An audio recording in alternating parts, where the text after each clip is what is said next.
Ele tinha tudo: dinheiro, carros de luxo, uma mansão de tirar o fôlego e um império construído com o suor de uma vida inteira. Mas quando mais precisou do filho, o que recebeu foi desprezo.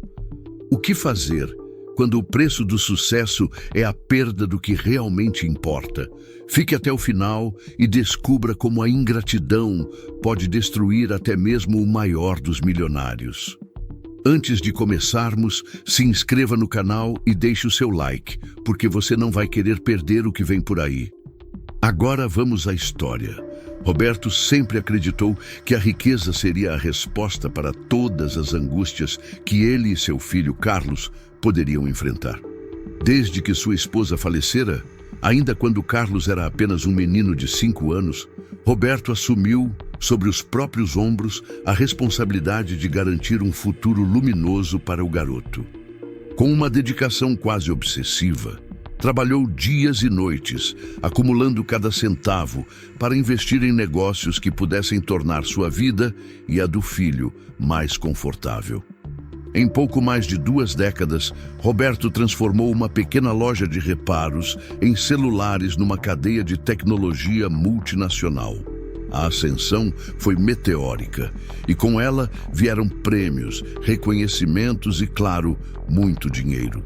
A mansão onde moravam, situada numa colina com vista privilegiada para a cidade, era cercada por jardins impecavelmente cuidados.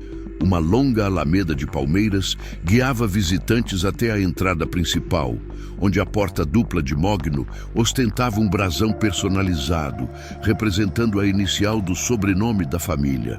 Tudo ali era sinônimo de opulência, mas também de uma busca incessante por status e afirmação. O quarto de Carlos, desde cedo, fora abastecido com tudo o que um jovem poderia sonhar: computadores de última geração, videogames importados, televisões enormes, prêmios e troféus esportivos que Roberto fez questão de patrocinar, entre tantas outras extravagâncias.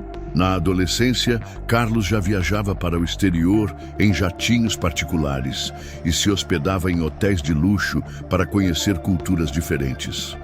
Roberto tinha certeza de que, investindo nessa formação quase principesca, estava garantindo não apenas o bem-estar, mas também o amor e a gratidão do filho.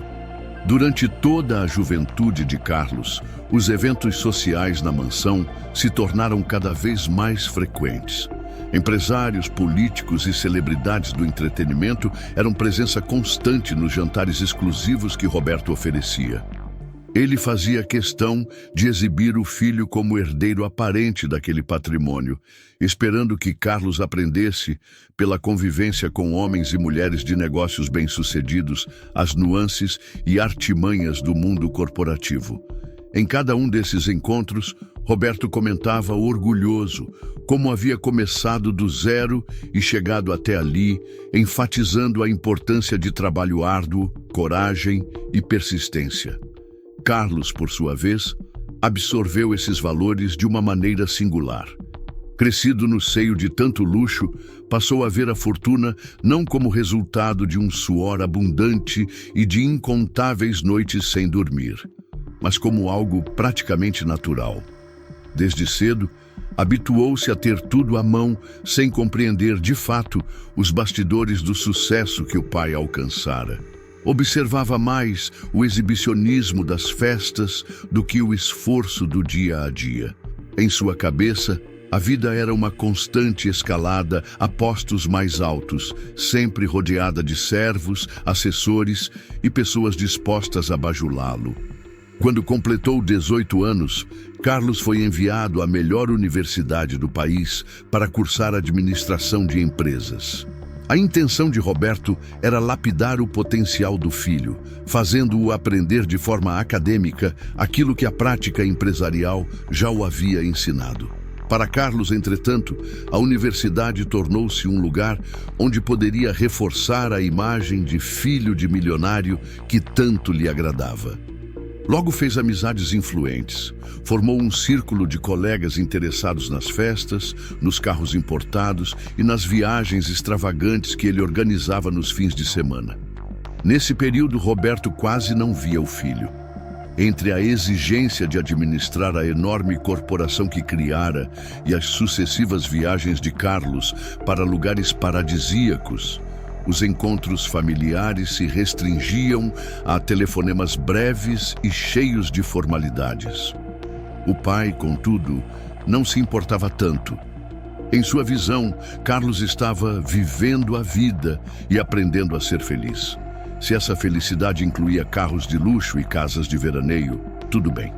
Roberto sentia que o dinheiro era o passaporte para a felicidade do filho e se gloriava em poder lhe proporcionar cada vantagem possível.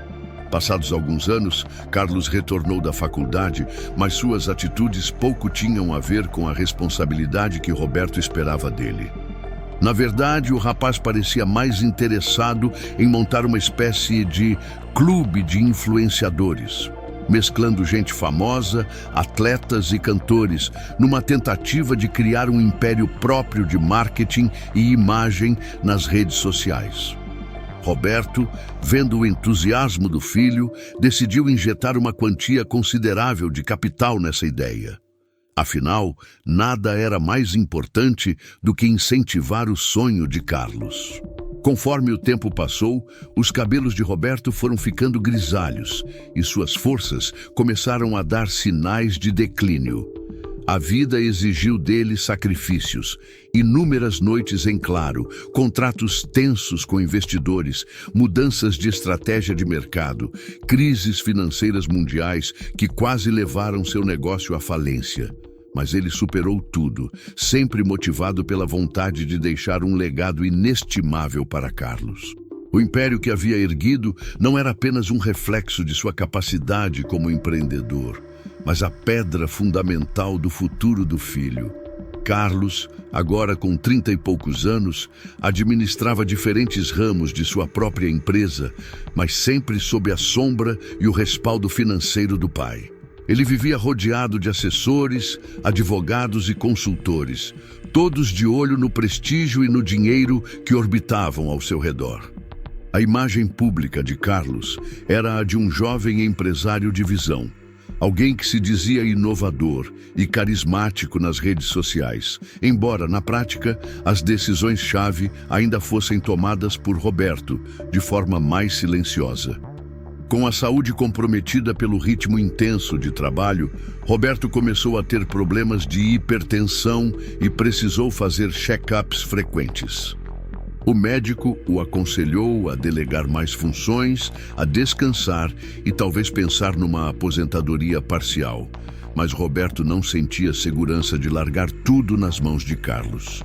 Não por duvidar da inteligência do filho, mas por perceber a displicência dele com coisas básicas do dia a dia, como honrar horários, respeitar prazos e lidar com responsabilidades sem apoio constante de um batalhão de funcionários. Mesmo assim, decidiu fazer um teste.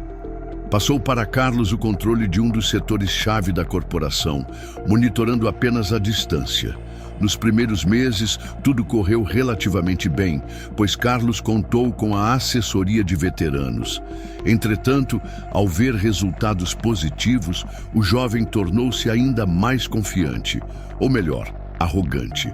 Começou a dispensar colaboradores experientes, achando que não precisava deles. Suas tomadas de decisão passaram a ser influenciadas por opiniões de amigos e de pessoas que pouco sabiam sobre o real funcionamento da empresa. Em poucos meses, o setor enfrentou uma crise de relacionamento com clientes e fornecedores. A confiança foi abalada. Roberto, sentindo a temperatura subir, precisou intervir. Fez reuniões emergenciais, restabeleceu contatos, pediu desculpas aos parceiros de negócios, renegociou contratos rompidos, estancou a sangria e conseguiu estabilizar o setor. Para Carlos, todavia, essa intervenção foi um ato de desconfiança, algo que feriu seu orgulho. Ele jamais agradeceu ao pai por consertar tudo. Ao contrário, passou a reclamar de falta de liberdade, de não ser levado a sério, de ser tratado como um inexperiente. Em vez de refletir sobre seus erros, buscava culpados externos, inclusive o próprio Roberto, a quem acusava de querer tudo sob controle. Diante desse cenário, o relacionamento entre pai e filho começou a se desgastar. Quando conversavam, era apenas para tratar de negócios ou pedir mais dinheiro para algum projeto visionário de Carlos. Já não havia jantares familiares, nem conversas sobre a vida pessoal. Roberto, cansado de tentar agradar o filho a todo custo, começou a sentir uma melancolia profunda, como se toda a fortuna que acumulou houvesse subitamente perdido o sentido. Ele não desejava apenas expandir ainda mais o patrimônio, queria desfrutar de momentos reais com o filho, falar sobre a mãe de Carlos, relembrar as histórias simples do passado. Mas isso parecia estar fora do alcance, pois Carlos vivia num ritmo alucinante de festas, viagens e pseudo-compromissos profissionais. Com o tempo, a saúde de Roberto deteriorou-se ainda mais. Ele teve um princípio de infarto e precisou ficar internado por alguns dias. Durante a internação, foi submetido a uma bateria de exames e o médico enfatizou que ele precisava reduzir drasticamente o estresse.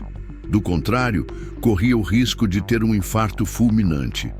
A recomendação foi clara: afastar-se um pouco da empresa, ter uma rotina mais leve, cuidar da alimentação e principalmente da parte emocional.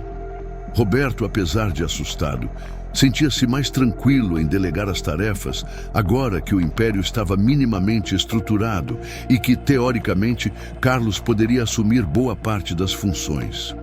Em seu quarto de hospital, Roberto procurou ligar várias vezes para o filho.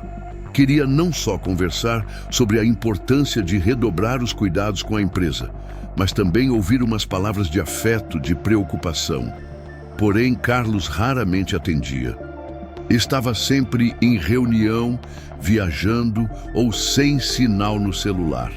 Nos raros momentos em que respondia, o fazia por mensagem, dizendo que estava ocupado, que resolveria tudo depois, que era para o pai não se preocupar. Esse distanciamento feriu Roberto muito mais do que a doença física. Ele começou a perceber que talvez nunca tivesse tido a afeição genuína de Carlos, mas sim uma ilusão construída através de dinheiro e privilégios.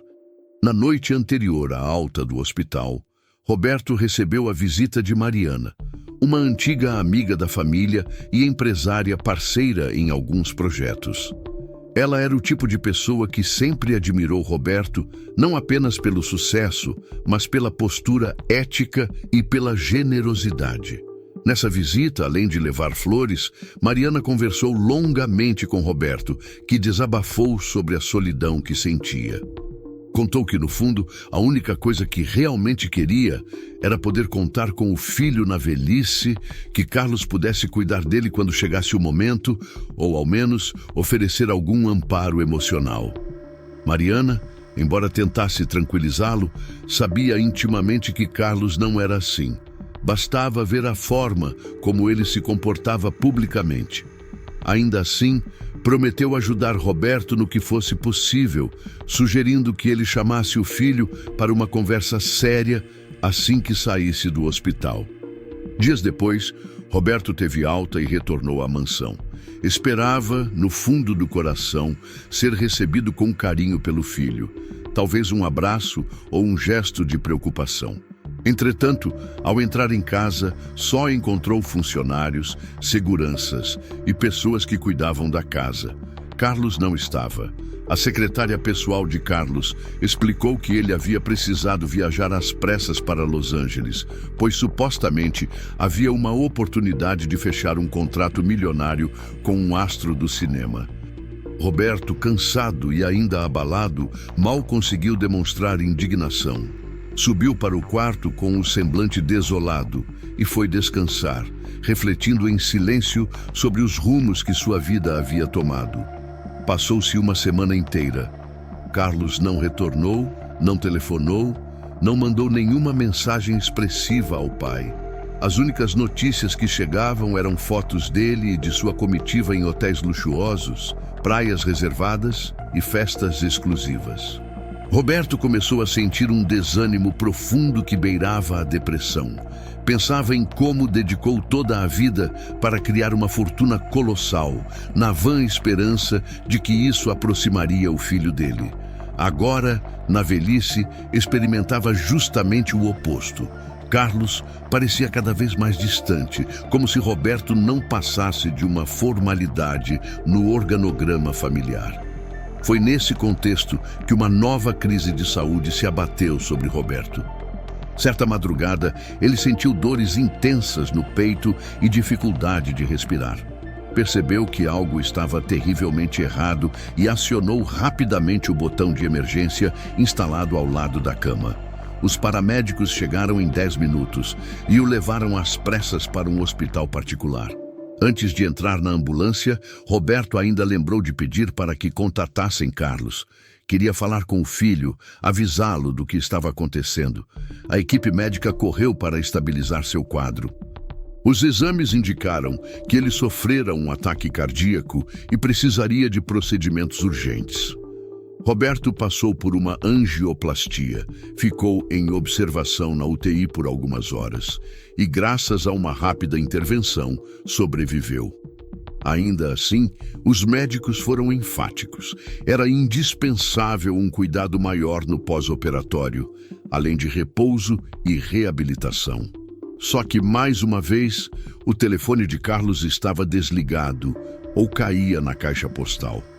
Roberto insistia em tentar contato, mas sempre recebia a resposta de que o filho se encontrava em reuniões cruciais, sem tempo para interromper. Mesmo exausto, Roberto decidiu enviar um recado claro, através de seu advogado e amigo pessoal, Dr. Paulo. Pediu que Paulo localizasse Carlos e lhe dissesse que o pai estava no hospital, precisando urgentemente vê-lo. Mas dias se passaram e Carlos não apareceu. E em nenhum momento Roberto recebeu sequer um telefonema de retorno. O coração do velho empresário doía cada vez mais de angústia. Tinha a sensação de que toda a sua existência fora resumida a números e cifrões, e que o amor que esperara receber do filho era tão ilusório quanto uma miragem no deserto. Certo dia, o inesperado aconteceu. Carlos chegou ao hospital quase 10 dias depois do ocorrido, acompanhado por 2 pessoas estranhas que Roberto nunca vira antes. Eram, ao que parecia, sócios americanos interessados em parcerias. Usando um terno bem cortado, Carlos entrou no quarto e fez um gesto de poucos amigos, como se estivesse cumprindo um protocolo. Roberto, emocionado e ainda debilitado, tentou se sentar na cama para falar com o filho. Mesmo assim, Carlos pouco demonstrou preocupação. Seu olhar estava distante, como se estivesse ali apenas para cumprir uma formalidade ou para mostrar aos estrangeiros um gesto de suposta responsabilidade familiar. Roberto quis falar sobre a própria saúde, sobre como quase morrera, mas antes mesmo que ele pudesse se alongar, Carlos cortou o assunto, dizendo que não podia perder muito tempo, pois havia uma reunião agendada. Então, Roberto insistiu: "Meu filho, precisamos conversar. Você sabe que estive no limite, quase não sobrevivi. Eu sinto falta de você, não é de dinheiro. É importante que você entenda isso." Carlos suspirou impaciente. "Pai, eu lamento que você esteja passando por problemas de saúde, mas sinceramente, minha vida não pode parar. Eu preciso continuar trabalhando, preciso continuar fazendo o que você mesmo me ensinou. Buscar sucesso, resultados. Não posso ficar aqui parado, olhando para trás." Aquelas palavras, ditas em tom glacial, atingiram Roberto como punhais. Mesmo assim, ele tentou apelar para o lado emocional, lembrando o filho de que sempre esteve ao lado dele, bancando seus estudos, oferecendo suporte em todos os empreendimentos, cuidando de cada necessidade. Porém, Carlos, como se fosse imune a tudo aquilo, limitou-se a dizer que essas coisas eram a obrigação de um pai que tem recursos. e que Roberto não estava fazendo nada além do que se esperava dele. O ar no quarto pareceu ficar pesado. Os dois homens que acompanhavam Carlos deram pequenos passos para trás, constrangidos, fingindo não prestar atenção. Roberto sentiu o peito apertar de dor, com a constatação de que, na visão do filho, ele não passava de um provedor, alguém cuja obrigação era pagar as contas e abrir portas. Não havia, portanto, nenhum laço genuíno de carinho ou gratidão. Uma enfermeira entrou para ajustar o soro de Roberto e sentiu o clima tenso, porém se manteve em silêncio profissional. Depois de alguns minutos, Carlos consultou o relógio e disse que precisava ir. Roberto, quase suplicando, perguntou se não poderia ao menos conversar em particular com ele, sem a presença dos sócios. Carlos olhou para os homens, que prontamente se retiraram, e então se aproximou do pai, com uma expressão de leve impaciência. "Fale logo, o que você quer?" Roberto, com a voz trêmula, respondeu: "Quero que você se lembre de quem somos. Quero que entenda que nada é mais importante que a família. O dinheiro, a fama, tudo isso é passageiro. Mas se a gente perde a humanidade, não sobra nada. Preciso que você fique ao meu lado, meu filho, só por uns dias. Vamos cuidar juntos da empresa, mas, sobretudo, quero que cuidemos um do outro." Carlos suspirou, evitando olhar nos olhos do pai. "Pai, escute, não tenho tempo para esses dramas emocionais. Você teve uma vida incrível, conquistou tudo o que quis e agora não pode me impedir de conquistar ainda mais. Minha agenda está cheia e, sinceramente, não acho que ficar aqui jogando conversa fora vá ajudar alguém." Roberto sentiu as lágrimas se formarem, mas tentou manter a compostura. "Você, pelo menos, pode ficar amanhã comigo? Ou depois de amanhã? Só até eu ter alta." Carlos balançou a cabeça impaciente. "Eu vou pensar, tenho que ir agora. Cuide-se, pai." E saiu, deixando Roberto devastado. O velho empresário ficou ali, imóvel, encarando a porta se fechar. Tinha a certeza de que um abismo se abrira entre ele e o filho.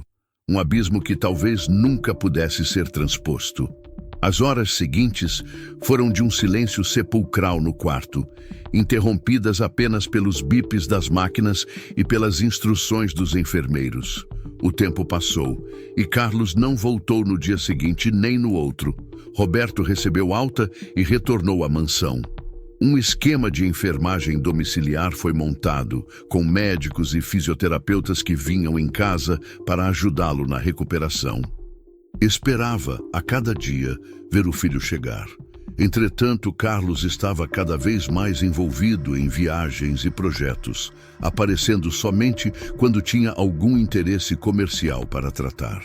Ao longo dos meses, Roberto percebeu que Carlos sequer dormia na mansão, preferindo sua cobertura na zona mais nobre da cidade, onde se realizavam festas e eventos sociais.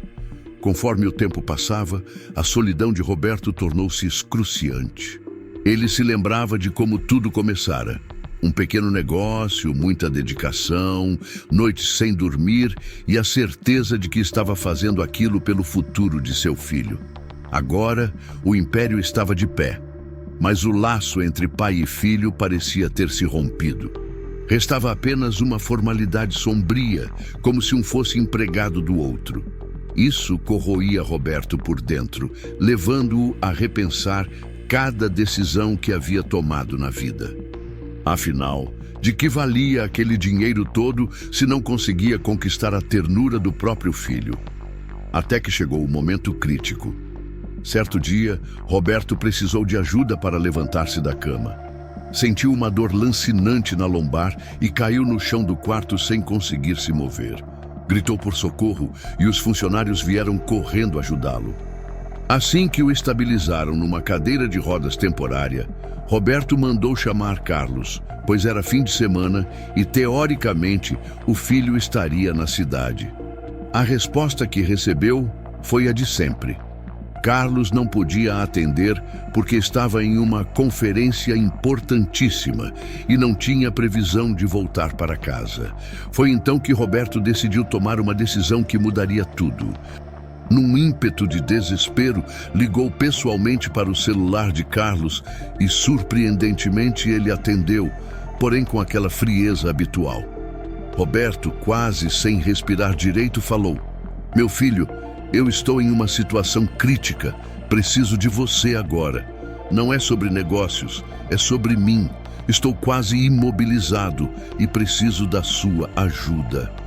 Carlos suspirou do outro lado da linha e respondeu: "Pai, você tem enfermeiros, tem médicos, tem fisioterapeutas, tem tudo que o dinheiro pode pagar. Para que quer que eu vá até aí? Eu estou em uma reunião que pode render contratos de milhões, entende? Não tenho como largar tudo a cada emergência sua." A expressão de Roberto ficou incrédula. Sua voz falhou e ele tentou ainda uma vez apelar: "Eu não quero o seu dinheiro, Carlos. Quero apenas o seu tempo, o seu cuidado. Uma reunião não vai morrer se você atrasar algumas horas, mas eu estou cansado, meu filho. De verdade, sinto que não tenho mais forças para lutar sozinho." Carlos, firme e sem ceder, replicou: "Pai, sinto muito, mas todo mundo tem seus problemas. Se você não está bem, contrate mais gente, monte uma equipe maior de saúde. Eu não posso colocar minha vida e meus negócios em pausa. Eu também tenho muito o que lutar." Roberto, então, sentiu o peito apertar. Uma lágrima correu por seu rosto, mas sua voz saiu seca. "Então é isso que recebo, depois de tudo o que fiz por você. Essa é a retribuição que tenho pelo amor e empenho de uma vida inteira." O de Carlos, impaciente, terminou a conversa. "Pai, não dramatize. Você queria me tornar um homem de sucesso e conseguiu. Agora me deixe trabalhar." E desligou. Aquela foi a última facada no coração de Roberto. Ele sentiu um vazio profundo. Uma dor não apenas física, mas emocional, como se todos os anos de dedicação tivessem sido jogados fora. No fim daquele dia, em seu quarto, rodeado de enfermeiros, teve um choro convulsivo, recordando cada sacrifício que fizera, cada dificuldade superada. Perguntava-se onde tinha errado, como podia ter criado um filho tão alheio a sentimentos. Na manhã seguinte, Roberto acordou decidido a mudar o rumo de sua vida e de seu legado. Pediu ao advogado, Dr. Paulo, que viesse até a mansão. Ao chegar, Paulo encontrou Roberto com um semblante amargo, mas também resoluto. O empresário solicitou que redigissem um novo testamento, alterando significativamente a distribuição do patrimônio. Sob as instruções do pai, uma parte substancial da fortuna seria destinada a instituições de caridade, a projetos sociais e a algumas pessoas que realmente demonstraram afeto e consideração por ele ao longo dos anos. Carlos ainda seria contemplado, mas numa fração muito menor do que se imaginaria para um herdeiro de um império daquele porte. Além disso, Roberto incluiu cláusulas específicas que condicionavam o acesso de Carlos a certos recursos a um convívio mínimo com o pai, como visitas regulares e acompanhamento médico. Era uma tentativa desesperada de tentar resgatar o filho para junto dele, ou pelo menos assegurar que não fosse totalmente abandonado. Paulo se mostrou preocupado, pois sabia que aquela decisão poderia acirrar ainda mais os ânimos. Mas Roberto estava convicto. Não queria vingar-se, mas também não podia continuar sustentando a frieza e o desprezo do filho com a fortuna que havia construído. Precisava, de alguma forma, mostrar a Carlos que a vida era mais do que zeros na conta bancária. Algumas semanas depois, Roberto teve outra piora de saúde. Seus exames mostraram problemas severos de coração e rins. A equipe médica o aconselhou a ficar em repouso absoluto, mas mesmo assim, ele fez questão de marcar um encontro com Carlos, desejando entregar pessoalmente uma cópia do testamento e explicar suas motivações. Usou como argumento para atrair o filho o fato de que havia questões financeiras muito importantes a tratar. Carlos, interessado no que pudesse ser uma nova oportunidade de negócios, finalmente foi até a mansão. Chegou no fim da tarde, trazendo o mesmo ar de superioridade, rodeado por 2 assistentes que mais pareciam seguranças particulares. Ao entrar no escritório do pai, deu de cara com Roberto sentado numa poltrona, pálido, enfraquecido, mas mantendo uma postura digna. Havia documentos espalhados pela mesa. O filho abriu um sorriso forçado e perguntou: "Então, pai, finalmente resolveu me chamar para discutir coisas sérias, certo? Quais são as novidades?" Roberto gesticulou para que o filho se sentasse. Fez sinal para os assistentes esperarem do lado de fora, e Carlos, meio contrariado, concordou. Assim que ficaram a sós, Roberto pegou o testamento e entregou nas mãos de Carlos. "Dê uma olhada, meu filho. Esses são os meus planos para a sucessão. Você deve saber que não ando bem de saúde e não quero deixar nada pendente." Carlos começou a folhear os papéis, lendo por alto as disposições. Logo, seu semblante mudou para um misto de raiva e surpresa. "Pai, o que significa isso? A maior parte do patrimônio vai para a caridade? E ainda há condições para o que eu posso receber?" Roberto, com a voz trêmula, mas firme: "Sim, eu já fiz muito por você, Carlos. E, infelizmente, não vejo reciprocidade. Estou cansado de ser apenas um banco para você. Então decidi que minha fortuna terá um propósito maior. Não quero que você seja meu herdeiro incondicional se não se importa em estar ao meu lado." A reação de Carlos foi imediata. Ele bateu com as mãos na mesa, levantando-se. "Você está louco? Eu sou seu filho, é meu direito. Eu mereço essa fortuna porque foi para isso que você trabalhou, não foi?" Roberto meneou a cabeça. "Foi para você, sim. Mas para você que eu acreditava que se importaria comigo, que entenderia o valor do que construímos juntos. Não para alguém que me descarta quando mais preciso. Se você quer receber tudo o que planejei, vai ter que honrar um convívio mínimo. Vai ter que demonstrar que se importa comigo como família e não apenas como provedor." Carlos riu, um riso sarcástico. "Isso não faz sentido. Você sempre me disse que eu deveria buscar o sucesso, que o dinheiro era a chave para uma vida confortável. Agora, você vem com essa chantagem emocional? Que palhaçada é essa?" Roberto se levantou com dificuldade, segurando na bengala. "Não é chantagem. É uma última tentativa de te resgatar, de te trazer de volta para mim. Se você não quer, se acha que é bobagem, não posso fazer nada. Mas eu não vou te deixar continuar me tratando como um peso morto." A raiva de Carlos explodiu. "Sabe de uma coisa, pai? Você está se tornando um estorvo. Todos esses dramas, essas internações, esses pedidos de atenção, eu não tenho tempo para isso. Tenho negócios para fechar, pessoas para encontrar. Não posso ficar preso a você, vivendo de lembranças de um passado que nem faz sentido. Eu sou um homem de negócios, um milionário, e não vou me submeter a um joguinho sentimental." Roberto encarou o filho, sentindo o peito apertar. "Então é assim que pensa? Que sou um estorvo?"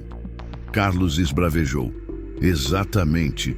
Tenho uma vida inteira pela frente. E, sinceramente, se você não confia em mim e não quer me dar o que é meu por direito, paciência. Fique com seu testamento ridículo. Eu vou construir minha própria fortuna, bem longe de você." Roberto, abatido, sentiu que tudo se desfazia. Não havia mais nenhuma máscara de cordialidade no filho, que agora mostrava abertamente seu desdém e sua ingratidão. Num último fio de esperança, ele tentou apelar: "Filho, não faça isso. Ainda há tempo para nós. Podemos consertar nosso relacionamento se você quiser." Carlos pegou o testamento, amassou algumas folhas e jogou no chão. "Não quero conserto nenhum. Você me fez perder tempo. Adeus." E saiu, deixando Roberto sozinho no escritório, tomado por uma dor que já não era apenas no coração, mas na alma. A partir daquele instante, não restou nenhuma dúvida de que Carlos realmente o via como um obstáculo, alguém que estava no caminho de sua ascensão pessoal. Roberto sentiu que precisaria reunir forças para enfrentar o momento mais difícil de sua vida. A constatação de que seu único filho lhe negava qualquer afeto. Meses se passaram e Roberto seguiu com a saúde frágil, porém estável. Ele decidiu se afastar dos negócios por completo, delegando funções a uma junta de diretores em quem confiava. Em contrapartida, dedicou-se a pequenas causas filantrópicas, visitando projetos sociais que agora passavam a receber recursos de seu fundo privado. Nessas visitas, encontrou algo que nunca tivera de verdade: calor humano, gente que o abraçava de coração aberto, que o agradecia não apenas pela ajuda financeira, mas pela presença e pelo tempo que ele passava ouvindo histórias de vida, compartilhando experiências. Roberto vivenciou ali uma nova forma de se sentir útil e querido, bem diferente da bajulação interesseira que costumava receber em seus eventos de gala. Porém, a vida reserva sempre momentos extremos para provar nossas verdades.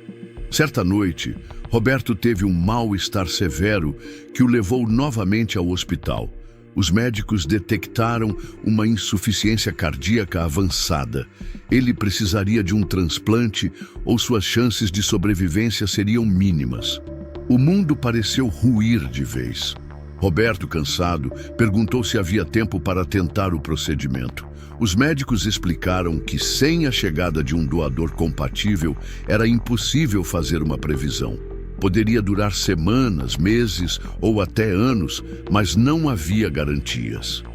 Mergulhado numa mistura de tristeza e resignação, Roberto pediu que o advogado Dr. Paulo providenciasse todos os papéis para o desfecho de sua vida. Redigiu cartas de despedida, organizou doações antecipadas e, mesmo sem contar com a presença do filho, quis deixar tudo minimamente em ordem. O hospital tornou-se sua morada e ele passou a raramente sair do leito. O telefone quase não tocava, exceto pelas ligações de Mariana, de Paulo e de alguns diretores da empresa, que se mostravam genuinamente preocupados. Carlos não deu as caras sequer uma vez.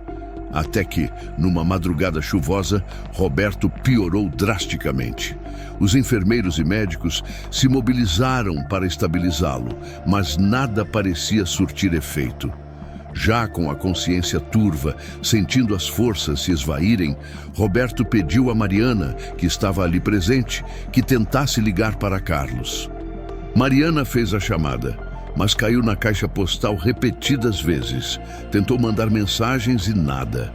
A mesma história de sempre. Nas últimas horas de lucidez, Roberto sentiu a respiração fraca, os olhos enevoados. Segurou a mão de Mariana e tentou dizer algo, mas não conseguiu pronunciar as palavras. Em seu íntimo, pensou no filho, imaginou a criança que um dia Carlos fora lembrando-se de como o ensinara a andar de bicicleta, de como riam juntos quando comiam pizza. Lembrou-se dos tantos esforços que fizera para assegurar a felicidade dele e se perguntou onde havia errado. Sem resposta, deixou as lágrimas rolarem por seu rosto. Então, sentiu que seu tempo se esgotava. Mariana ficou ao lado dele, pedindo para que se acalmasse, que respirasse. Mas Roberto já sentia o corpo entorpecido. O monitor cardíaco passou a emitir sinais de alerta. A frequência despencou e uma equipe de enfermagem irrompeu no quarto. Tudo ficou confuso, cheio de vozes e barulhos de aparelhos médicos. No meio daquele turbilhão, Roberto soltou sua mão da de Mariana e pareceu mergulhar num sono profundo, sem dor ou aflição, apenas uma sensação de vazio. Os médicos tentaram reanimá-lo, mas o coração do velho empresário não resistiu. No instante em que Roberto partia, Carlos estava em outro continente, brindando com amigos numa festa cujo tema era a própria riqueza. Só veio a saber do falecimento do pai no dia seguinte. quando seu assistente, pálido e constrangido, lhe comunicou a triste notícia. A reação de Carlos foi inicialmente de espanto. Talvez nunca tivesse imaginado que o pai realmente fosse falecer de maneira tão repentina. Contudo, ele rapidamente se recompôs e começou a questionar detalhes. Quando seria o enterro? Quem cuidaria do patrimônio? Como ficaria a empresa? E, principalmente, se o testamento definitivo lhe daria acesso ao império. O velório de Roberto foi discreto, conforme ele deixara indicado. Poucas pessoas compareceram, funcionários mais próximos, diretores da empresa, Mariana, Dr. Paulo, algumas crianças de uma das instituições apoiadas por Roberto. Elas trouxeram flores colhidas do jardim do próprio abrigo, num gesto singelo que demonstrava mais gratidão e afeto do que Carlos jamais expressara. Aquele cenário simples e íntimo contrastava com a grandeza do império empresarial e da fortuna de Roberto. Carlos chegou atrasado vestindo um terno de grife. Parecia desconfortável, como se não soubesse bem como agir numa situação de luto verdadeiro. Recebeu olhares duros dos que conheciam a história de Roberto e sabiam do distanciamento do filho. Em vez de se aproximar do caixão, ficou a uma certa distância, mexendo no celular, trocando mensagens. Talvez estivesse impaciente por resolver logo a burocracia. Seu semblante não expressava dor genuína, apenas um leve incômodo por estar num local onde não era mais bajulado. Quando finalmente se encerrou o velório e Roberto foi sepultado, Carlos aproximou-se de Dr. Paulo para perguntar: "Então, sobre o testamento, quando vamos tratar disso?" Paulo, contendo a revolta que sentia, respondeu que primeiro precisava respeitar o luto, cumprir alguns procedimentos legais e só depois marcariam uma reunião formal para ler em conjunto o documento final que Roberto deixara. Carlos assentiu, mas dava para perceber sua impaciência, como se os bens fossem agora a prioridade máxima em sua vida. Dias depois, a leitura do testamento ocorreu no mesmo escritório de Roberto, na mansão. Além de Carlos e Doutor Paulo, Mariana também estava presente, pois fora nomeada como uma espécie de executora de parte das doações filantrópicas. Ao ouvir que grande parte dos recursos iria para as instituições de caridade e que seu acesso a qualquer quantia estava condicionado a cláusulas de convivência, Carlos reagiu com fúria. Argumentou que aquilo era absurdo, que o pai não tinha o direito de fazê-lo e que entraria na justiça para contestar. Paulo, no entanto, explicou que o documento estava juridicamente sólido, com poucas brechas para ser anulado. Naquele instante, Carlos percebeu que seu projeto de vida grandioso, tão centrado no dinheiro e na ostentação, estava em risco. O império gigantesco ao qual se sentia tão herdeiro não estava mais sob seu controle. Apontou o dedo para Mariana. "Você armou tudo isso, não foi? Convenceu meu pai a me tirar a fortuna. Você e esses diretores bajuladores vão se dar bem, enquanto eu fico a ver navios." Mariana respirou fundo, mantendo a calma. "Carlos, seu pai tomou essa decisão porque queria um filho, não um sócio interesseiro. Ele precisou impor limites para ver se você demonstraria algum sentimento verdadeiro. Infelizmente, não o fez."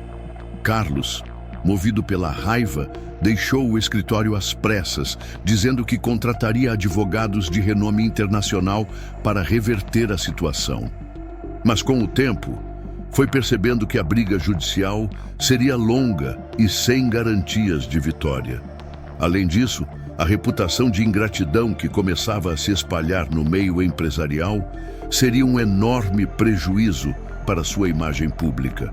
Alguns parceiros de negócios passaram a desconfiar dele, questionando seus valores e seu senso de lealdade. Aos poucos, Carlos se viu isolado.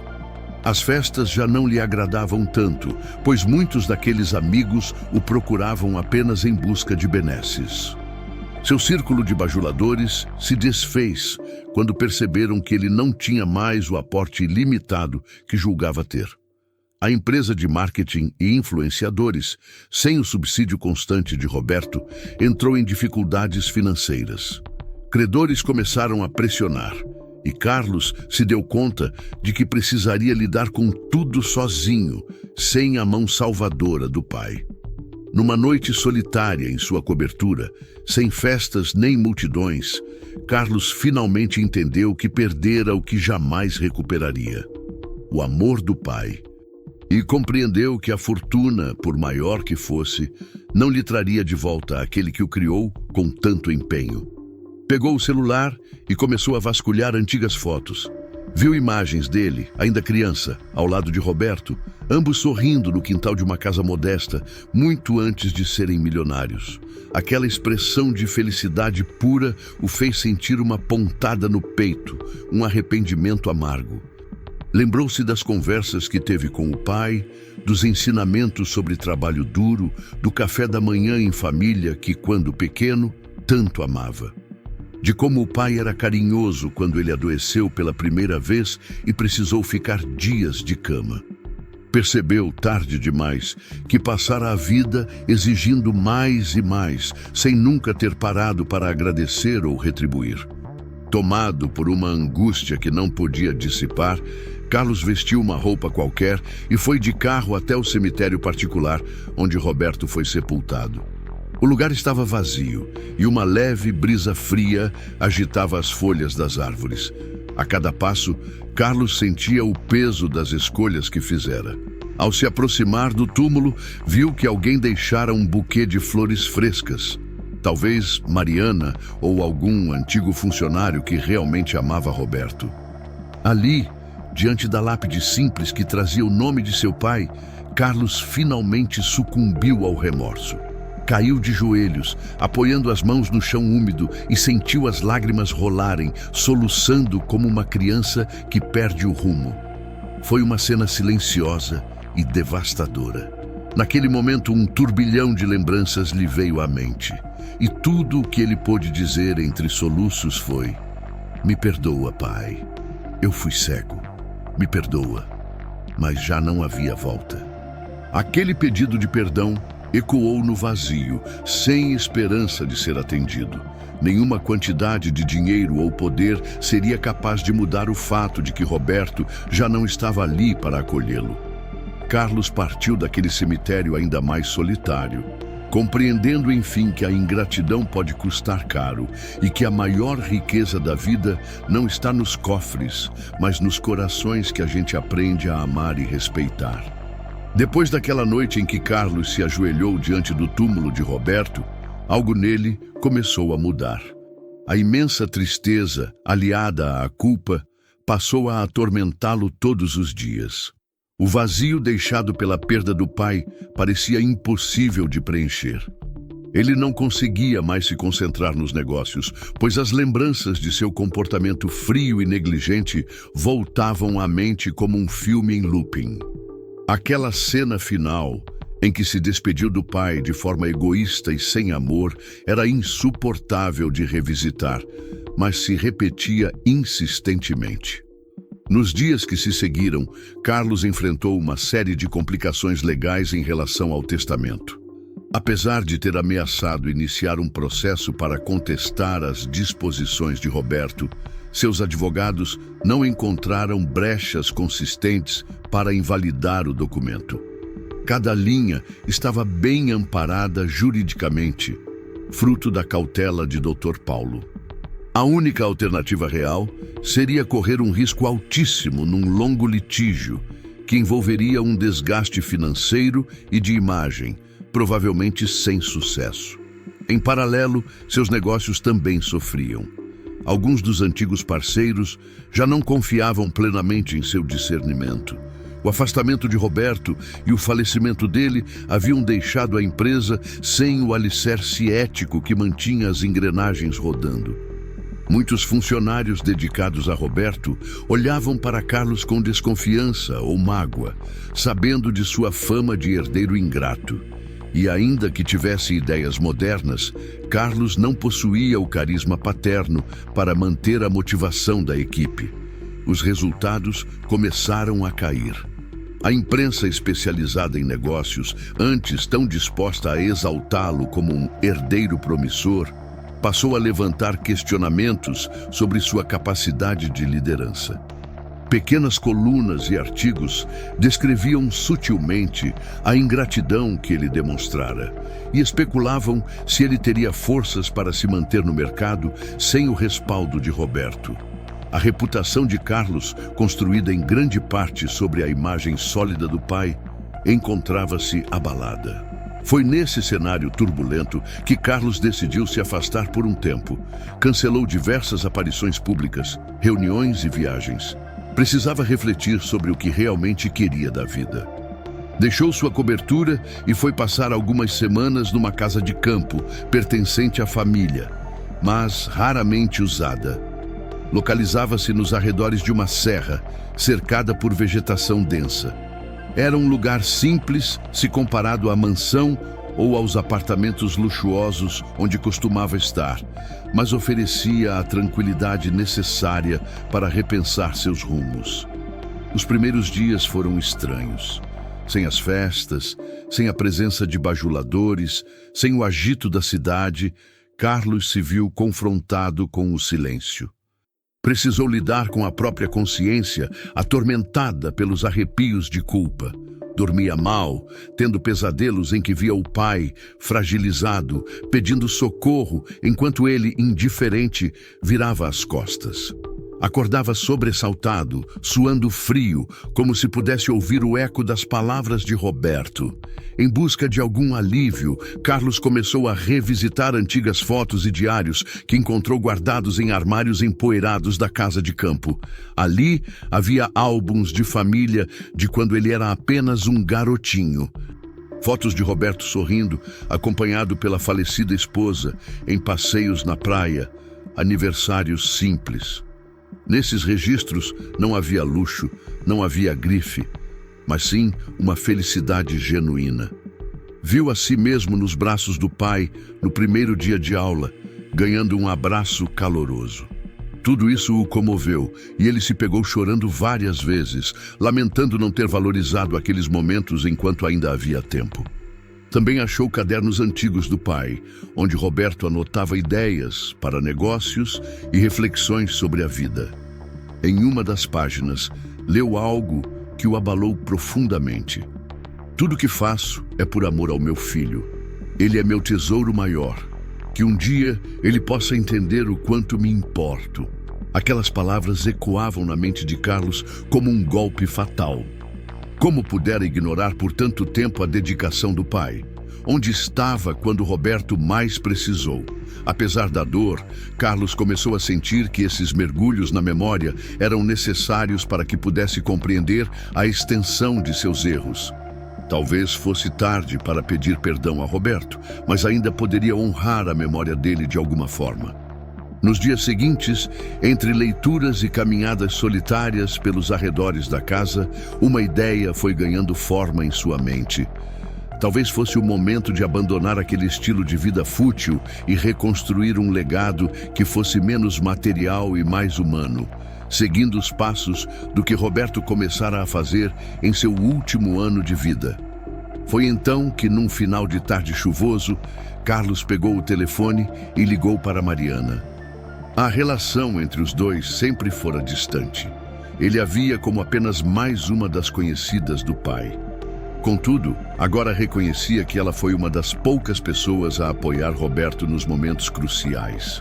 Quando a ligação se completou, Mariana atendeu com voz cautelosa. Carlos explicou que precisava conversar, que desejava saber mais sobre o trabalho filantrópico que Roberto havia iniciado e sobre os projetos que estavam recebendo recursos do fundo de doações. Surpresa, mas disposta a ajudar, Mariana combinou de encontrá-lo dali a alguns dias. Eles se reuniram na sede de uma instituição de acolhimento de crianças órfãs, uma das primeiras a receber apoio financeiro de Roberto. O lugar era simples, mas bem cuidado, com paredes pintadas de cores alegres. Ao chegar, Carlos notou que as crianças corriam pelos corredores, animadas, e que um ar de ternura reinava ali dentro. Foi recebido pelo coordenador, que lhe apresentou algumas salas e explicou as atividades oferecidas às crianças. Mariana o acompanhava, mencionando que Roberto, nos últimos meses de vida, ficara encantado com aquele projeto, visitando regularmente, levando recursos e, sobretudo, dando atenção. Carlos se viu diante de pequenos rostos curiosos que, ao ouvirem o nome de Roberto, falavam dele com carinho. O tio Roberto era legal, trazia presentes e contava histórias, disse um garotinho de uns 7 anos. Ele prometeu que nunca esqueceria da gente, completou uma menina de olhar doce. Aquilo provocou uma pontada no peito de Carlos, que seguiu em silêncio pelos corredores, refletindo sobre o quão distante havia ficado de tudo isso. Mariana percebeu o abalo emocional dele e, já numa sala reservada, explicou em mais detalhes o que Roberto fizera para ajudar a instituição.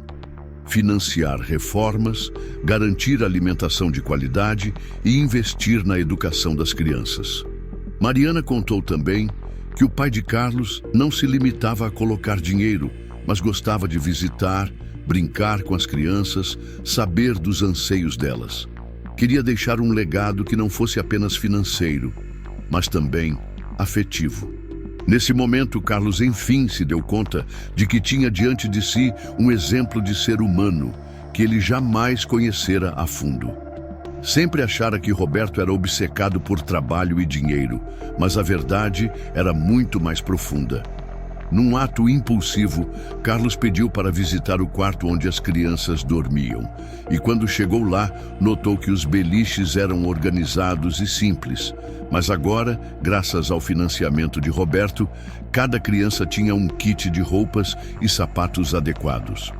Observou uma pequena biblioteca improvisada no canto, também doada por seu pai, cheia de livros infantis. Em cada pequeno detalhe, via-se o toque do empenho de Roberto em dar um pouco de dignidade a quem pouco tinha. Carlos sentiu uma mistura de vergonha e admiração, e pela primeira vez em anos, genuinamente desejou seguir o mesmo caminho do pai. Não para se promover, mas para reparar um pouco a falta que fizera. Ao final da visita, Carlos se despediu do coordenador e das crianças, prometendo voltar. Mariana, que observava cada gesto dele, viu que havia sinceridade em seu olhar. Ele não estava fingindo compaixão, parecia realmente tocado. No estacionamento, antes de seguirem caminhos diferentes, Carlos admitiu: "Mariana, eu fui um ingrato com meu pai.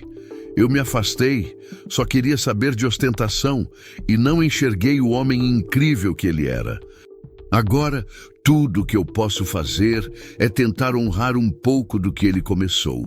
Posso contar com você para me mostrar o que Roberto fazia de melhor?" Mariana deu um leve sorriso. "É claro, Carlos. Se quiser mesmo assumir esse compromisso de coração aberto, estarei aqui para te apoiar. Mas saiba que não é algo que se faz por puro remorso. É um trabalho que exige entrega sincera." Carlos, com a voz trêmula, respondeu: "Eu entendo. Eu preciso mudar. Não por culpa, mas porque isso é o certo. Meu pai merecia isso de mim." Assim, iniciou-se uma nova rotina para Carlos.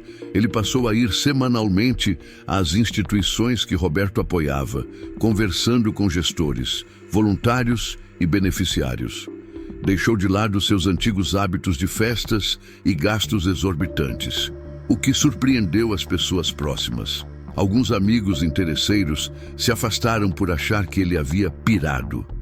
Entretanto, aqueles que realmente se importavam com Carlos, embora poucos, o apoiaram na transição. Nesses encontros, Carlos aprendia histórias de superação, via a dor e a esperança de quem tinha muito pouco e, sobretudo, começou a compreender por que Roberto se emocionava tanto com essas causas. A vida dele fora voltada para dar a Carlos uma vida de príncipe, mas no fim encontrara mais sentido ao ajudar desconhecidos a ter o mínimo de dignidade. Era como se o pai tivesse descoberto, tarde demais, que a verdadeira riqueza não estava nos bens, mas no amor e na compaixão pelo próximo. Essa mudança de perspectiva fez com que Carlos decidisse iniciar uma reestruturação de sua própria empresa. Chamou os diretores, muitos dos quais eram céticos em relação a esse novo posicionamento, e anunciou que gostaria de incluir uma agenda de responsabilidade social em cada ramo de atuação. Falou sobre investimentos em projetos de educação, de capacitação de jovens em situação de vulnerabilidade e de parcerias com ONGs. Alguns executivos alegaram que isso diminuiria os lucros, que havia riscos financeiros. Carlos, contudo, pela primeira vez, assumiu uma postura firme. Talvez diminua os lucros a curto prazo, mas eu não posso mais ignorar o que é realmente importante. Meu pai entendeu isso muito tempo antes de mim. Se vocês não concordam com essa nova visão, são livres para sair. Para surpresa geral, apenas alguns poucos se demitiram. A maioria, mesmo não compreendendo totalmente, resolveu dar o voto de confiança ao novo líder. Afinal, havia uma certa curiosidade em ver como seria essa transformação. E com o tempo, ficaram surpresos ao ver que iniciativas de responsabilidade social começaram a melhorar a imagem da empresa. Novas portas se abriram com clientes e parceiros que valorizavam o compromisso humanitário. Lentamente, a corporação foi se tornando um símbolo de inovação, não apenas em tecnologia e marketing, mas também em ações que faziam diferença na vida de muitas pessoas. Apesar desses avanços, Carlos ainda sentia dentro de si um vazio profundo. Ele podia tentar reparar os erros trabalhando em prol do próximo, mas não havia como voltar no tempo e resgatar Roberto. As noites continuavam sendo difíceis. Às vezes, ele sonhava que recebia o pai em casa, que os dois se abraçavam e conversavam sobre o dia a dia. Mas então acordava, sentindo a realidade pesar como um martelo. Não havia mais tempo para abraços. Numa certa tarde, em que estava visitando um asilo de idosos, que também fora beneficiado pelos fundos de Roberto, Carlos encontrou um senhor que o reconheceu. Esse homem, em cadeira de rodas, aproximou-se e comentou: "Você é o filho do seu Roberto, não é? Ele vinha aqui conversar conosco, ouvir nossos problemas. Sempre trazia flores para a minha esposa antes dela falecer. Um homem bom. Eu lamento muito a partida dele." Carlos sentiu um aperto no coração. Não sabia que Roberto também frequentava asilos. Baixou os olhos e respondeu: "Meu pai ajudou muitas pessoas. Só me arrependo de não ter estado ao lado dele como deveria." O idoso, com um olhar de ternura, pegou na mão de Carlos e disse: "Às vezes, a gente só aprende o valor de alguém quando é tarde demais. Mas o amor que seu pai tinha por você continua vivo aqui. Ele sempre falava: 'Meu filho é um grande homem. Só precisa encontrar o próprio coração. Não se puna tanto, meu jovem. Honre a memória dele vivendo de forma digna.'" Aquelas palavras inundaram Carlos com uma mistura de alívio e tristeza. Viu que até mesmo naquele lugar, Roberto espalhara bondade. E agora, pessoas que ele nunca vira reconheciam seu esforço tardio de mudança. Na saída, sentiu lágrimas rolarem, mas dessa vez não se conteve. Chorou baixinho, encostado no carro, tentando absorver a lição que a vida lhe apresentava. Seguindo esse novo caminho, Carlos passou a frequentar também a empresa que Roberto havia deixado sob a administração de diretores de confiança. Não para assumir um papel autoritário, mas para compreender como as coisas funcionavam. Fez questão de estudar relatórios, conversar com equipes operacionais, entender o modelo de governança que seu pai implementara. Surpreendeu-se ao ver a eficiência e a harmonia que existiam entre os departamentos, algo que ele próprio havia bagunçado anos antes com sua arrogância. Reconheceu que o pai fora não apenas um gênio dos negócios, mas também um líder que valorizava o bem-estar dos funcionários. Conforme os meses avançavam, Carlos passou por um processo de profunda transformação. Perdeu o interesse por ostentar em redes sociais, por acumular bens supérfluos. transferiu vários de seus carros de luxo para leilões beneficentes, revertendo o valor para as instituições que Roberto tanto prezava. Vendeu imóveis que mantinha apenas por status, investindo os recursos em fundos destinados a criar oportunidades de estudo e trabalho para jovens carentes. Aos poucos, começou a sentir uma estranha sensação de paz interior, como se finalmente estivesse alinhando seus valores com ações concretas, algo que jamais fizera antes. O relacionamento com Mariana também mudou. Se antes eles mal se falavam, agora tornaram-se amigos próximos, confidentes. Ela via em Carlos um desejo verdadeiro de redenção e, ao mesmo tempo, notava a dor que ele carregava pela ausência definitiva de Roberto. Juntos, passaram a organizar eventos de arrecadação e palestras motivacionais, usando a influência que Carlos ainda tinha no meio empresarial. Criaram também um fórum anual em memória de Roberto, onde executivos, investidores e membros de ONGs se reuniam para discutir modelos de negócios mais inclusivos e sustentáveis.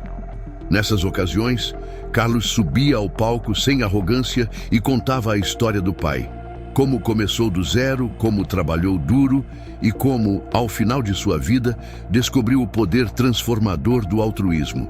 Sem esconder as lágrimas, Carlos admitia publicamente seu erro e sua ingratidão, mas mostrava que agora buscava seguir outro caminho. Essa honestidade acabou gerando grande repercussão na mídia, mas, ao contrário do que se poderia supor, não o prejudicou. Muitas pessoas se inspiraram em sua história de mudança de postura e passaram a apoiá-lo em projetos sociais e empresariais de impacto positivo. Claro que ainda havia quem o criticasse, dizendo que tudo não passava de marketing para limpar a própria imagem.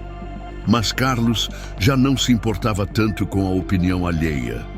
O que realmente importava era saber que, nos bastidores, crianças estavam recebendo educação de melhor qualidade, idosos ganhavam assistência e trabalhadores em dificuldades encontravam oportunidades.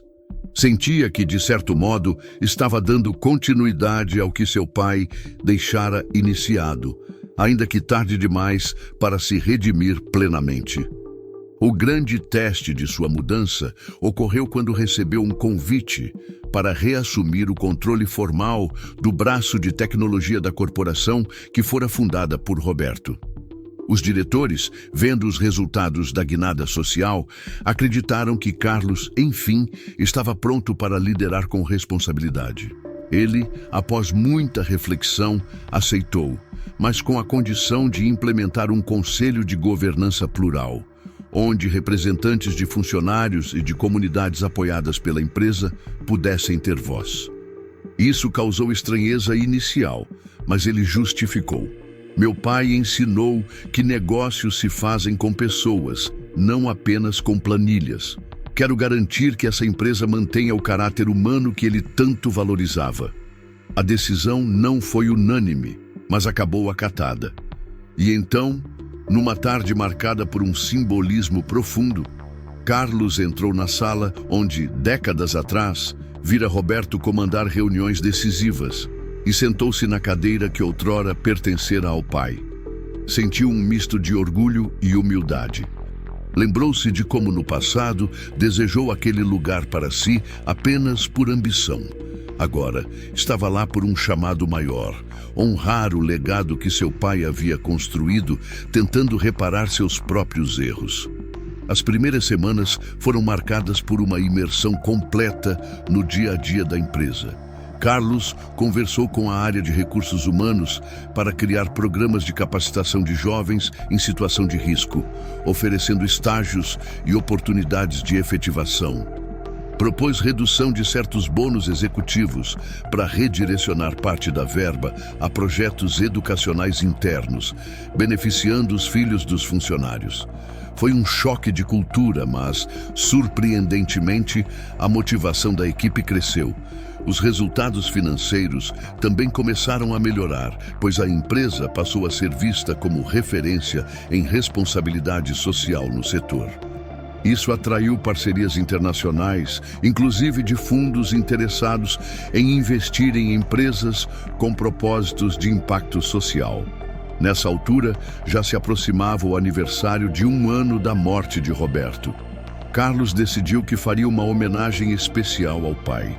Organizou um evento na mansão da colina que não usava mais para ostentações, convidando ex-funcionários, diretores antigos, parceiros, amigos e os beneficiários de todas as instituições apoiadas por Roberto. O objetivo era celebrar a memória do fundador, reconhecer o que ele fizera por tantos e apresentar ao mundo o novo caminho que a companhia estava seguindo. Quando chegou o dia, a mansão se encheu de uma energia completamente diferente daquela de outrora. Em vez de celebridades superficiais, havia crianças sorridentes, idosos agradecidos, voluntários e profissionais inspirados pela causa.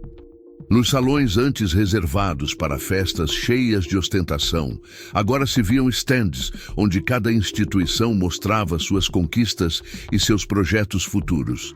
A decoração misturava fotografias de Roberto em diversas fases da vida, mostrando sua trajetória humilde até se tornar um magnata, e depois seu envolvimento em ações filantrópicas. Carlos abriu o evento com um discurso emocionado. Falou sem ler notas, olhando as pessoas nos olhos. Hoje completamos 1 ano sem meu pai, Roberto, entre nós. Mas também celebramos tudo que ele representou.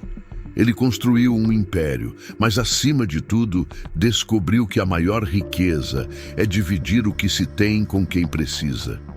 Eu tive dificuldade em entender isso. Fui ingrato, me afastei dele. Só percebi a imensidão do que ele fez quando já era tarde demais para me desculpar pessoalmente. Mas a vida me deu a chance de trilhar o caminho que ele me mostrou. Não serei capaz de reparar o que perdi no plano pessoal, mas quero honrá-lo, ajudando todos vocês a crescer e prosperar. Como meu pai sempre dizia, o valor de um homem não está em quanto dinheiro ele acumula, mas em quantas vidas ele transforma. Obrigado, pai, por tudo. Eu sinto sua falta todos os dias. Ao finalizar, Carlos não conteve as lágrimas, e não foi o único a se emocionar. Muitos aplaudiram, e naquele instante sentiu-se que, de certa forma, Roberto estava presente. Se em vida ele não pudera testemunhar a mudança do filho, agora era como se seu legado se perpetuasse no coração de todos ali. Mariana se aproximou de Carlos e lhe deu um abraço sincero. Ele agradeceu a ela por tê-lo ajudado a entender o que era realmente importante. Após o discurso, uma programação cultural tomou conta dos salões, com apresentações musicais de crianças e jovens que eram beneficiados pelos projetos. Alguns idosos subiram ao palco para contar como Roberto lhes dava atenção e esperança. Histórias de superação e gratidão pipocavam em cada canto, e Carlos caminhava entre as pessoas, ouvindo, sorrindo, acolhendo. Aquele era o evento que ele jamais havia imaginado fazer, mas que agora parecia a única forma de honrar a memória do pai. No dia seguinte, várias reportagens e posts em redes sociais elogiavam a iniciativa, ressaltando a evolução de Carlos como líder e indivíduo. Alguns questionavam se era apenas marketing, mas para a maioria ficava evidente que havia sinceridade em cada gesto. A revista empresarial mais prestigiada do país colocou na capa a frase "O herdeiro que se reinventou". E Carlos, ao ser questionado, disse apenas que não se importava com títulos ou rótulos, que seu objetivo era levar adiante o que seu pai o havia ensinado. Semanas depois, Carlos recebeu em seu escritório um dos advogados que cuidavam das doações do testamento de Roberto. O advogado contou que ainda restavam algumas pendências, especialmente quanto a um imóvel antigo que Roberto mantivera em seu nome e que não constava das disposições iniciais. Tratava-se de uma pequena casa no bairro onde Roberto crescera. Carlos decidiu ir pessoalmente conhecer o local, pois nunca ouvira falar dele. Chegando lá, encontrou uma casa simples, quase em ruínas, com um pequeno jardim mal cuidado. Falou com alguns vizinhos, que disseram que Roberto tinha uma ligação afetiva com aquele lugar, pois fora aonde ele viveu a infância. De alguma forma, Roberto nunca quis vendê-lo ou reformá-lo, preferindo mantê-lo como era, talvez como um memorial de suas origens humildes. Carlos entrou no que restava da casa, vendo paredes descascadas e móveis antigos cobertos de poeira. Lá, encontrou um baú de madeira, trancado, mas sem grande dificuldade para arrombar o cadeado. Dentro do baú, havia álbuns de fotografia ainda mais antigos, cartas de parentes falecidos e, entre elas, uma carta que Roberto escrevera quando tinha pouco mais de 20 anos. Nessa carta, endereçada a ninguém em especial, Roberto falava de seus sonhos, de como queria constituir uma família e dar ao seu filho tudo o que ele não tivera.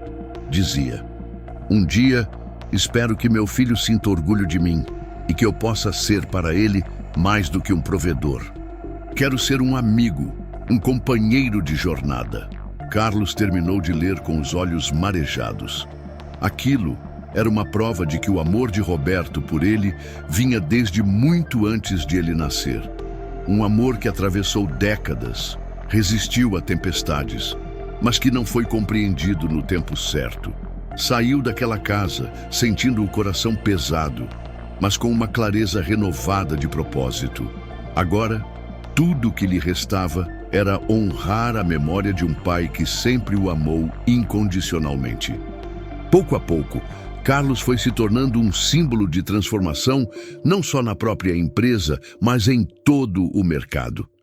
Suas iniciativas de impacto social ganharam adesões e ele mesmo se tornou palestrante em diversos eventos.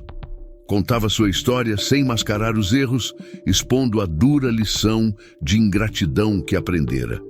Pessoas de diferentes setores passaram a reverenciar não apenas a memória de Roberto, mas a coragem de Carlos em reconhecer o erro e dar a volta por cima. Nos anos seguintes, a empresa fundada por Roberto atingiu um patamar de referência mundial, equilibrando lucros e responsabilidade social. Carlos supervisionava as operações, mas fazia questão de manter contato próximo com os funcionários e com as comunidades apoiadas. Tornara-se comum vê-lo em eventos beneficentes, vestindo roupas simples, conversando com as pessoas de igual para igual. Ganhara, enfim, o respeito que antes tentara comprar com ostentação. A memória de Roberto também foi preservada em um instituto batizado com seu nome, totalmente voltado para a educação de crianças e jovens de baixa renda. Ali, ofereciam-se cursos de programação, robótica, empreendedorismo, sempre com bolsas integrais para quem não tivesse condições de arcar com os custos. Carlos participava ativamente do conselho do Instituto, garantindo que o legado do pai chegasse cada vez mais longe. E a cada cerimônia de formatura, sentia-se como se pudesse, de alguma forma, compartilhar com Roberto a alegria de transformar vidas. Ainda que tivesse transformado sua dor em ação, Carlos nunca deixou de sentir a falta do pai. Em dias especiais, como o aniversário de Roberto ou as datas comemorativas de família, visitava o túmulo para deixar flores e conversar com ele em silêncio. Não era raro ser visto sentado ali, às vezes lendo algum livro antigo de negócios ou apenas contemplando o horizonte, refletindo sobre o quanto tudo poderia ter sido diferente se tivesse valorizado Roberto em vida. Era um luto contínuo, mas que encontrava algum sentido na missão de fazer o bem que o pai iniciara. Ao longo do tempo, Carlos escreveu um livro autobiográfico intitulado O Preço da Ingratidão, a jornada de um herdeiro em busca de redenção. Nele, narrou com detalhes toda a sua trajetória, a infância privilegiada, a soberba juvenil, a frieza com que tratou o pai, o choque da perda e, finalmente, o despertar para uma nova forma de viver. O livro tornou-se um best-seller, não apenas no mundo empresarial, mas também para leitores comuns que se emocionavam com a história real de um filho que só percebeu o valor do amor paterno quando já era tarde demais. Tornou-se comum que jovens empreendedores procurassem Carlos em busca de conselhos sobre negócios e vida. E, em vez de falar apenas de lucros e estratégias de mercado, ele enfatizava a importância de valorizar as pessoas, de exercer empatia, de lembrar que por trás de cada transação comercial existem seres humanos com sonhos e dores. Muitos saíam de tais conversas com outro olhar sobre o que significa ser um líder. Em certa ocasião, numa conferência internacional sobre empresas de impacto social, Carlos foi ovacionado ao terminar sua palestra contando uma pequena história, a da última conversa que quase teve com Roberto. Aquela em que o pai lhe pedira, com a voz fraca, apenas um pouco de atenção e cuidado, e ele negara. O silêncio que se fez no auditório foi comovente, quando concluiu dizendo que aquele momento jamais sairia de sua mente, pois fora seu maior erro. A plateia explodiu em aplausos. Alguns choravam, compreendendo que haviam recebido uma lição valiosa sobre humanidade. Assim, o ciclo se completava. Se por um lado, Roberto partira sem receber o amor que tanto esperou, por outro, seu sacrifício não fora em vão. Ele semeou no coração do filho a certeza de que a vida sem afeto não vale a pena, de que o dinheiro sem empatia é vazio. E ainda que tardiamente, aquela semente floresceu, transformando Carlos em um homem que, enfim, compreendia o verdadeiro significado da palavra legado. Em seus últimos anos, já mais velho e com cabelos grisalhos, Carlos ainda dirigia o império empresarial, mas fazia questão de manter uma rotina simples. Dormia na antiga mansão. Raramente. Preferia ficar em uma casa menor ou até mesmo viajar para comunidades, acompanhando os projetos sociais. Fundou um programa de bolsas de estudo que levava o nome de Roberto, para jovens de baixa renda que sonhavam em cursar as melhores universidades. E sempre que participava das formaturas, sentia um sopro de alegria ao ver aqueles jovens subindo ao palco, recebendo o diploma que representava uma vida nova. Numa dessas formaturas, um rapaz se aproximou dele, emocionado, agradecendo. "O Senhor me deu a chance que eu nunca teria. E sei que foi inspirado pelo seu pai. Então, obrigado ao Senhor e ao seu Roberto, onde quer que ele esteja." Carlos sorriu, apertou a mão do rapaz e respondeu baixinho. "Eu que agradeço por me deixar fazer parte da sua história. Meu pai estaria muito orgulhoso hoje." Nesse instante, sentiu uma brisa leve tocar seu rosto e, por um momento, pensou sentir a presença de Roberto, como se o pai confirmasse que, finalmente, o filho havia encontrado o caminho certo. Assim, se encerra a jornada de um milionário que aprendeu a duras penas que a ingratidão pode destruir laços preciosos. Carlos compreendeu, enfim, que todo o dinheiro do mundo não basta para comprar o amor perdido. Mas, ao reconhecer o erro e se dedicar a uma causa maior, ele transformou sua dor em ensinamentos. A história, que começou com uma dedicação paterna incondicional e terminou com uma dolorosa ruptura, renasceu das cinzas, mostrando que o legado de um homem bom pode redimir até mesmo o coração mais endurecido. Talvez Roberto nunca tenha ouvido o pedido de desculpas de Carlos, mas, em cada atitude altruísta do filho, parecia pulsar o perdão silencioso de um pai que, no fundo, sempre acreditou que o amor verdadeiro acabaria prevalecendo.